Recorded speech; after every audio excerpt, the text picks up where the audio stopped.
হরে কৃষ্ণ শ্রোতা বন্ধুগণ, জানা অজানাতে আপনাদের সুস্বাগতম। বন্ধুগণ, আজ শিশু দিবস উপলক্ষে সমস্ত বাচ্চা পার্টিদের এবং তাদের মায়েদের উদ্দেশ্যে একটি কবিতা আবৃত্তি করব। কবিতাটির নাম জন্মকথা, যার লেখক কবিগুরু রবীন্দ্রনাথ ঠাকুর। তাহলে শুনুন, আর কেমন হয়েছে অবশ্যই কমেন্টস করে জানাবেন। খোকা মাকে সুধাই ডেকে, এলেম আমি কোথা থেকে, কোনখানে তুই কুড়িয়ে পেলি আমারে। মা শুনে কয় হেসে কেঁদে, খোকারে তার বুকের বেঁধে, ইচ্ছা হয়ে ছিলি মনের মাঝারে। ছিলি আমার পুতুল খেলায়, প্রভাতে শিব পূজার বেলায়, তোরে আমি ভেঙেছি আর গড়েছি। তুই আমার ঠাকুরের সনে, ছিলি পুজোর সিংহাসনে, তারই পুজোয় তোমায় আমি করেছি।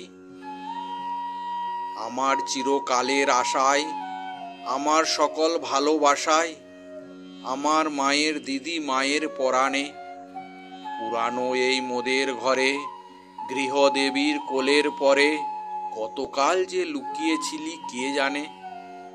যৌবনেতে যখন হিয়া উঠেছিল প্রস্ফুটিয়া, তুই ছিলি সৌরভের মতো মিলায়ে। আমার তরুণ অঙ্গে অঙ্গে জড়িয়েছিলি সঙ্গে সঙ্গে, তোর লাবণ্য কোমলতা বিলায়ে। সব দেবতার আদরের ধন, নিত্যকালের তুই পুরাতন, তুই প্রভাতের আলোর সমবয়সী। তুই জগতের স্বপ্ন হতে এসেছিস আনন্দ রসতে, নতুন হয়ে আমার বুকে বিলসি।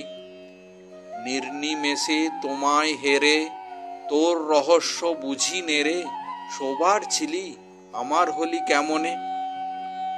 ওই দেহে এই দেহ চুমি, মায়ের খোকা হয়ে তুমি, মধুর হেসে দেখা দিলে ভুবনে।